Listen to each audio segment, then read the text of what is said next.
On here. I can edit out anything you already said. Okay.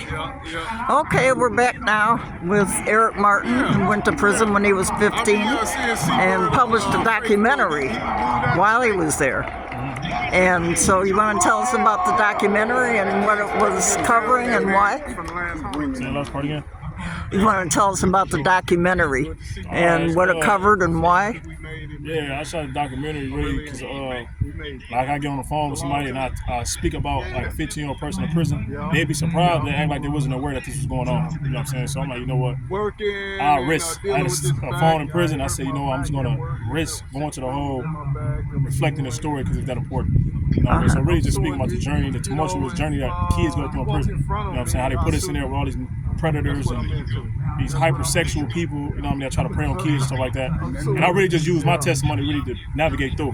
And a lot of my brothers I came down with young, you know what I'm saying, that had 10 years or 12 years, everybody didn't have a lot of time like I did.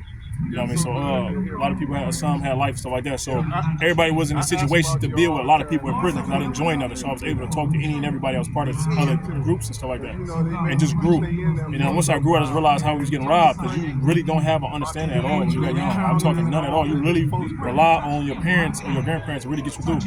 For them to lock you up that young and give you that much time. And I'm talking like we didn't finish high school, you know what I mean? So we couldn't go to Waterbury and actually study our cases. We had no GEDs, stuff like that. And I just realized once I got older, it took me all the time to read all these books and all that just to get that understanding. And to think that a kid's supposed to have all that understanding going through the court system, and then now you're in prison.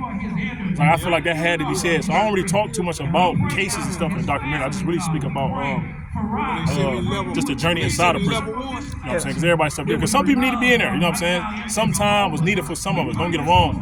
When you throw extortionate time on a brother or how they send little brothers up to level 5 for something so small, now they come out and they mind gone. You know what I mean? That stuff just need to be talked about. We just letting brothers just do mental health and then push them to the side versus finding a solution. That's not right. You know what I'm saying? That's not right. That's not right. So the documentary is strictly just about this. It's a metaphor for anybody that really came down here. It ain't just about 15-year-old prison. It's about brothers that was 19, just teenagers coming through the prison system. And what we can potentially be if they give us a shot. Yeah, so Okay. that's what it is in a nutshell. Okay, well, okay, I think that's good for now.